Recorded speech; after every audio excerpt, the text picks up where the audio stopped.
이 이야기의 시작은 모두가 너무 착하다고 칭찬했던 한 며느리가 자신의 시어머니를 집에서 당장 나가라고 소리치는 충격적인 장면입니다.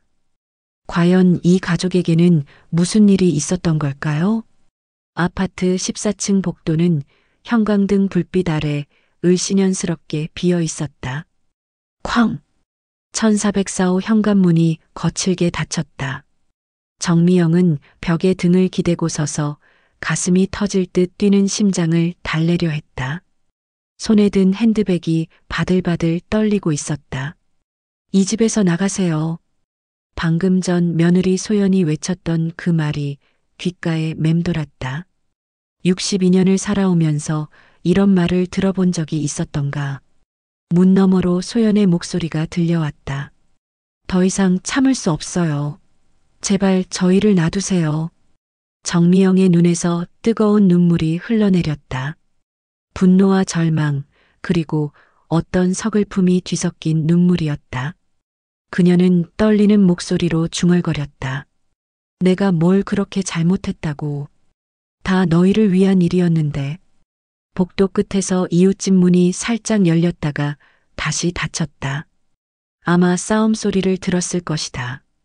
정미영은 고개를 숙이고 천천히 계단을 내려가기 시작했다. 그런데 이 이야기의 진짜 비극은 며느리의 차가운 등 뒤에 숨겨진 아무도 몰랐던 시어머니의 비밀에서부터 시작됩니다. 그리고 그 비밀은 30년 전부터 이 가족의 운명을 짓누르고 있었죠. 3개월 전만 해도 박씨 집안은 누가 봐도 화목한 가족이었다. 아들 박준호는 39세의 성실한 회사원이었다. 대기업 생산관리팀 과장으로 동료들 사이에서는 효자로 통했다. 어머니에 대한 효심이 각별해서 결혼 후에도 어머니와 함께 살기를 고집했던 사람이다. 어머니 정미영은 올해 62세로 37년간 초등학교에서 아이들을 가르치다 은퇴한 교사였다. 학교에서는 엄마 셈이라 불릴 정도로 아이들을 자상하게 돌보는 것으로 유명했다. 하지만 그녀의 진짜 자랑은 아들 준호였다. 남편을 일찍 여의고 홀로 키운 아들이 이렇게 훌륭하게 자라준 것이 그녀에게는 무엇보다 큰 기쁨이었다. 그리고 며느리 김소연. 35세의 그녀는 시내 대학병원에서 간호사로 일하고 있었다. 결혼 5년 차에 7살 지우와 5살 지민이라는 두 딸의 엄마이기도 했다. 저녁 식사 시간이었다. 온 가족이 둘러앉은 식탁 위에는 소연이 정성스럽게 차린 반찬들이 놓여 있었다. 지우야, 많이 먹어라. 정미영이 손녀의 밥그릇에 반찬을 올려주며 말했다. 할머니, 고마워요. 지우가 환하게 웃었다. 소연아, 정미영이 며느리를 바라보며 말했다. 지우가 또 감기 걸렸네. 엄마가 제대로 챙기지 못해서 그래. 소연의 얼굴에 순간 그림자가 스쳤지만 곧 억지 미소를 지었다. 아니에요, 어머니. 요즘 감기가 유행이라서요. 엄마가 맞는 말씀하시네. 준호가 아내를 보며 말했다. 소연이 내가 좀 더 신경 써줘야지. 소연은 아무 말 없이 고개를 끄덕였다. 하지만 그녀의 마음속에는 작은 상처가 하나씩 쌓여가고 있었다. 겉으로 보기에는 평범한 3대 가족이었다.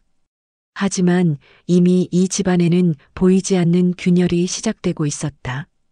소연의 하루는 새벽 6시에 시작되었다. 주방에서 아침 준비를 하고 있는데 정미영이 나타났다. 소연이 담근 김치를 맛보더니 인상을 찌푸렸다. 소연아, 이 김치 왜 이렇게 싱거워? 준호가 좋아하는 맛이 아닌데. 조금 덜 짠 게 건강에 좋다고 해서요. 소연이 조심스럽게 대답했다. 건강은 무슨. 남편 입맛을 맞춰야지. 내가 다시 담글게. 소연은 손에 든 국자를 꽉 쥐었다. 손가락 마디가 하얗게 변할 정도로. 하지만 말대꾸는 하지 않았다. 점심시간 병원에서 동료 간호사가 물었다. 소연아, 괜찮아? 요즘 많이 피곤해 보이는데. 응, 집안일이 좀. 소연은 말끝을 흐렸다. 사실 피곤한 건 집안일 때문이 아니었다. 매일 반복되는 작은 갈등들이 그녀를 지치게 했다. 저녁, 준호가 퇴근했다. 여보, 오늘 엄마가 우리 방 정리해 주셨더라. 소연의 얼굴이 굳어졌다. 제가 정리할 수 있다고 했는데요. 며느리가 바빠 보이길래. 정미영이 끼어들었다. 요즘 젊은 것들은 집안일을 잘 못하더라고. 젊은 것들이라는 표현에 소연의 가슴이 철렁했다. 자신을 하나의 인격체가 아닌 젊은 것 정도로 여기고 있다는 뜻일까? 어머니, 제가 일을 하긴 하지만. 일? 간호사가 무슨 대단한 일인가? 집안 살림이 우선이지. 소연의 눈에 눈물이 맺혔다. 5년간 자신이 쌓아온 커리어가 환자들을 돌보며 느꼈던 보람이 한순간에 무너지는 기분이었다. 엄마 말씀도 틀린 건 아니야. 준호가 아내를 보며 말했다. 집안일도 좀 더 신경 써줘. 소연은 뒤돌아서서 방으로 향했다. 아이들이 보고 있었기에 울 수도 없었다. 매일 이런 일들이 반복되었다. 소연의 마음에는 상처가 켜켜이 쌓여갔다. 하지만 처음부터 이랬던 것은 아니었다. 5년 전 봄, 준호와 소연의 결혼식이 있던 날이다. 눈꽃처럼 하얀 드레스를 입은 소연은 정말 아름다웠다. 신부 대기실에서 정미영은 며느리의 손을 꼭 잡았다. 소연아, 우리 준호 잘 부탁해. 나는 이제 너만 믿는다. 어머니, 정말 잘할게요. 어머니도 제가 잘 모시겠어요. 정미영의 눈에서 감동의 눈물이 흘렀다. 드디어 아들에게 좋은 며느리가 생겼다는 기쁨이었다. 결혼 초기 1년은 정말 행복했다. 정미영은 소연을 친딸처럼 아꼈고 소연도 어머니를 진심으로 따랐다. 함께 장을 보고 요리법을 배우고 육아에 대해 조언을 구하기도 했다. 하지만 변화는 소연이 첫 아이를 임신하면서 시작되었다. 소연아, 아들이어야 해. 우리 집은 아들이 귀한 집이야. 아이가 건강하기만 하면요. 소연이 조심스럽게 말했다. 건강은 기본이고 아들이어야 한다고. 정미영의 목소리에는 간절함이 묻어 있었다. 대를 이어야 한다는 전통적인 관념이 그녀를 지배하고 있었던 것이다. 하지만 태어난 것은 딸 지우였다. 에휴. 정미영은 갓 태어난 손녀를 보며 깊은 한숨을 쉬었다. 다음엔 꼭 아들이어야 해. 산후조리 중이던 소연의 가슴에 무언가 차가운 것이 스며들었다. 둘째를 임신했을 때도 마찬가지였다. 산부인과에서 초음파를 보며 의사가 말했다. 딸이네요. 축하드려요. 정미영의 얼굴에 실망이 역력했다. 또, 딸. 소연은 그 순간을 평생 잊을 수 없었다. 뱃속의 아이가 딸이라는 이유만으로 실망받는 상황이 얼마나 가슴 아픈지. 그 이후부터 정미영의 태도는 조금씩 변하기 시작했다. 며느리를 보는 시선에서 따뜻함이 사라져갔다. 어느 날 밤 소연은 우연히 정미영이 준호에게 하는 말을 들어버렸다. 준호야, 소연이가 우리 집대를 잇는데 별로 도움이 안 되는 것 같다. 그 말은 소연의 마음에 깊은 상처를 남겼다. 그런데 병원에서의 소연은 완전히 다른 사람이었다. 소연 간호사님, 중환자실에서 나오던 소연을 향해 한 할머니가 손을 흔들었다. 얼마 전 태어난 환자의 보호자였다. 할머니, 어떻게 지내세요? 덕분에 우리 할아버지 많이 좋아졌어요. 정말 고마워요. 소연의 얼굴에 따뜻한 미소가 번졌다.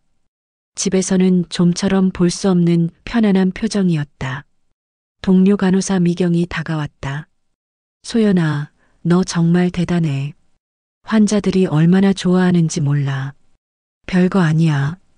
아픈 사람들을 보면 마음이 아프더라. 조금이라도 위로가 되고 싶을 뿐이야. 특히 가족이 없는 독거 환자들에게 소연의 관심은 각별했다. 쉬는 시간에도 그들 곁을 지키며 말벗이 되어주곤 했다. 할아버지, 외로우시죠? 제가 자주 와서 말벗 해드릴게요. 80세 김할아버지는 소연의 손을 꼭 잡으며 눈물을 흘렸다. 간호사님 같은 분이 우리 집 며느리였으면 얼마나 좋을까. 소연의 가슴이 먹먹해졌다. 자신은 좋은 며느리가 되지 못하고 있는데 이런 말을 들으니 더욱 마음이 아팠다. 점심시간 후배 간호사 은정이 조심스럽게 물었다. 선배님, 집에서 힘든 일 있으신가요? 요즘 많이 지쳐 보이세요. 소연은 잠시 망설였다. 집안의 일을 남에게 털어놓기가 쉽지 않았다. 집안일이 좀 복잡해서. 괜찮아. 혹시 시댁 문제세요? 저희 엄마도 그런 일로 많이 힘들어 하셨거든요. 소연은 쓴웃음을 지었다. 자신의 상황을 짐작하는 사람이 있다는 것이 위로가 되기도 하고 서글프기도 했다.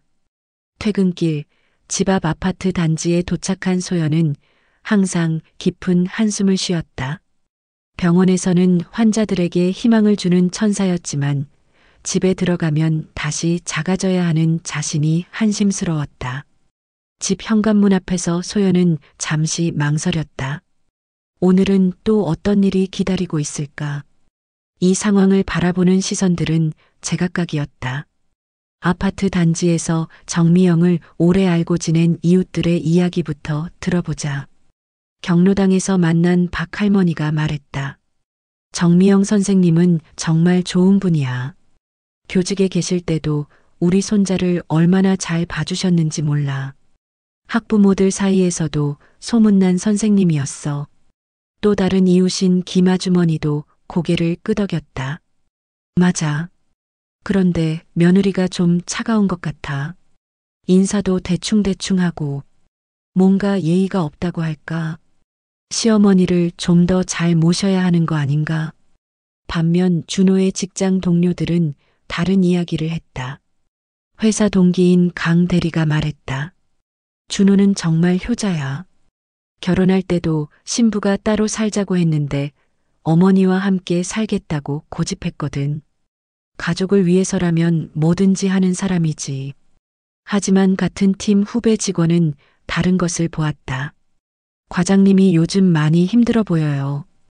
가끔 전화 통화하는 걸 들어보면 집에서 스트레스를 많이 받으시는 것 같더라고요.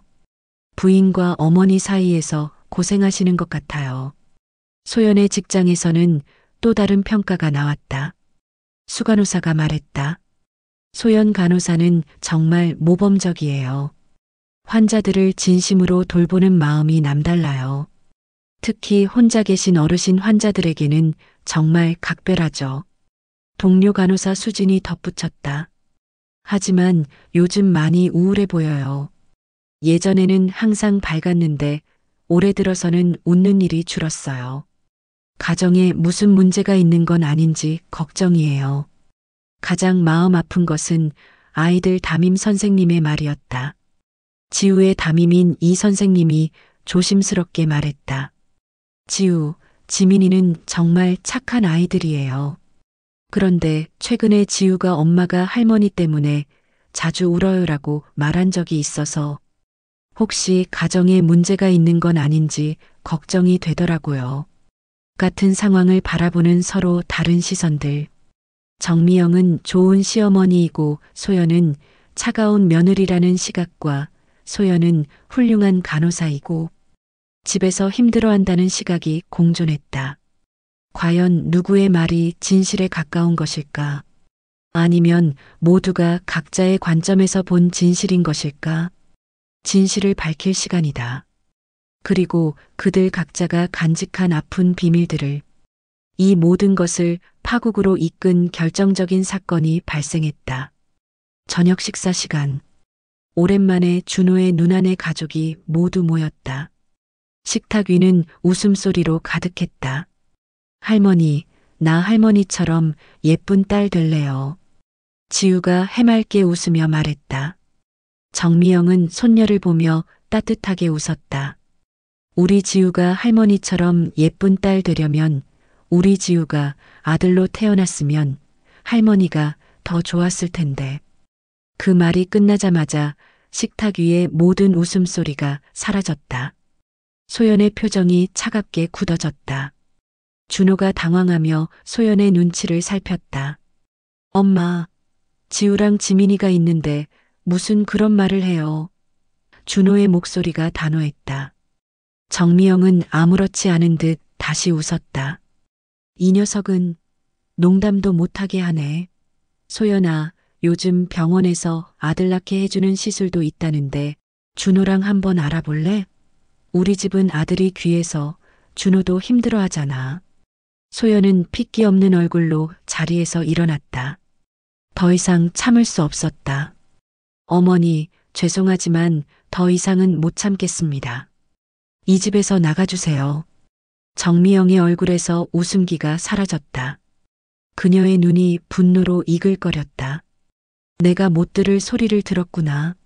너희 때는 시부모 앞에서 이렇게 말해도 되는 거냐? 우리 때는 아들 못 낳으면 쫓겨나는 게 당연했다. 어머니, 제가 아들 낳는 기계인가요? 저도 최선을 다해서 노력했다고요. 더는 못 살겠어요. 제가 아이들과 이 집에서 나가겠어요. 그렇게 문은 닫혔다. 세 사람 모두 상처받은 사람들이었다. 정미영은 30년 전 자신이 받은 상처를 무의식 중에 며느리에게 대물림했다. 자신이 견뎌낸 것처럼 며느리도 견뎌야 한다고 생각했던 것이다. 소연은 따뜻한 가족을 꿈꾸며 결혼했지만 현실은 어린 시절의 외로움을 더욱 깊게 만들었다. 준호는 평화를 원했지만 갈등을 회피하는 것만으로는 아무것도 해결되지 않는다는 것을 깨닫지 못했다. 누구 하나 악한 사람은 없었다. 다만 서로의 아픔을 이해하지 못했을 뿐이었다. 사랑한다는 이름으로, 가족이라는 이름으로 서로를 아프게 했던 것이다. 그 사건 이후 이 가족은 뿔뿔이 흩어졌다. 소연은 아이들과 함께 병원 근처 작은 원룸으로 이사했다. 좁은 방에서 아이들과 함께 생활하는 것은 쉽지 않았지만 그래도 마음은 한결 편했다. 지우야, 지민아, 엄마가 더 열심히 일해서 좋은 데로 이사 가자. 엄마, 할머니랑 아빠는 언제 봐요? 지우가 천진하게 물었다. 소연은 대답할 말을 찾지 못했다. 아이들에게 어떻게 설명해야 할지 막막했다. 정미영은 혼자 넓은 집에서 지내고 있었다. 갑자기 조용해진 집이 너무나 서글펐다. 손녀들의 제잘거리는 소리가 그리웠고 며느리가 차려주던 따뜻한 밥상이 그리웠다. 내가 뭘 잘못했을까? 정미영은 혼잣말을 중얼거리며 눈물을 흘렸다. 며느리를 너무 힘들게 했나? 손주들도 보고 싶고 어떻게 해야 할까? 준호는 직장에서도 멍하니 있을 때가 많아졌다. 집에 가면 어머니 혼자 계시고 아내와 아이들은 다른 곳에서 살고 있는 현실이 받아들여지지 않았다. 준호야, 괜찮아? 동료가 걱정스럽게 물었다. 모르겠어요. 뭐가 맞는 건지. 다 제가 잘못한 것 같아요. 가장 안타까운 것은 아이들이었다. 지민이가 어린이집에서 그린 그림에는 떨어져 있는 가족들이 그려져 있었다. 엄마와 자신들은 한쪽에, 아빠와 할머니는 다른 쪽에. 선생님, 우리 가족이 다시 모일 수 있을까요? 지민이가 담임 선생님에게 물었다. 선생님은 아이의 머리를 쓰다듬어 주며 말문이 막혔다. 어느 날 저녁, 세 사람은 각자 다른 장소에서 같은 하늘을 바라보고 있었다. 정미영은 아파트 베란다에서, 소연은 원룸 작은 창문을 통해, 준호는 회사 옥상에서 같은 별을 보며 그들은 무엇을 생각하고 있었을까?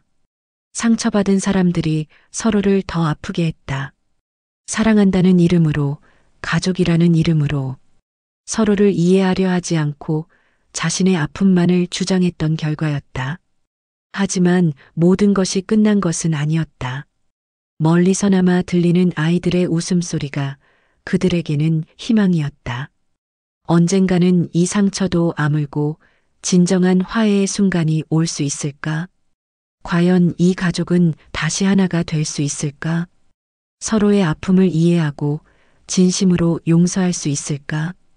그 답은 아직 아무도 모른다. 여러분은 어떻게 생각하십니까? 처음에는 며느리가 너무하다고 여겼을지도 모릅니다. 하지만 이야기를 끝까지 들어보니 마음이 바뀌지 않았나요? 누구 하나 완전히 옳고 완전히 그른 사람은 없었습니다. 모두가 자신만의 상처를 안고 살아가는 사람들이었지요. 만약 여러분이 이 가족의 친구라면 어떤 조언을 해주시겠습니까? 정미영에게는 뭐라고 말해주고 싶으신가요? 소연에게는 어떤 위로를 건네고 싶으신가요? 그리고 준호에게는 김여운, 때로는 우리가 보는 것이 전부가 아닙니다. 누군가를 판단하기 전에 그 사람의 마음 깊은 곳에 있는 상처를 먼저 들여다보면 어떨까요? 그것만이 진정한 이해의 첫걸음일 테니까요. 이 이야기가 여러분의 마음에 작은 울림이라도 전해졌기를 바랍니다. 그리고 우리 주변의 누군가를 조금 더 따뜻한 시선으로 바라보는 계기가 되었으면 좋겠습니다. 오늘도 들어주셔서 감사합니다. 시니어 천국입니다. 구독과 좋아요는 저에게 큰 힘이 됩니다. 다음 이야기로 또 만나요.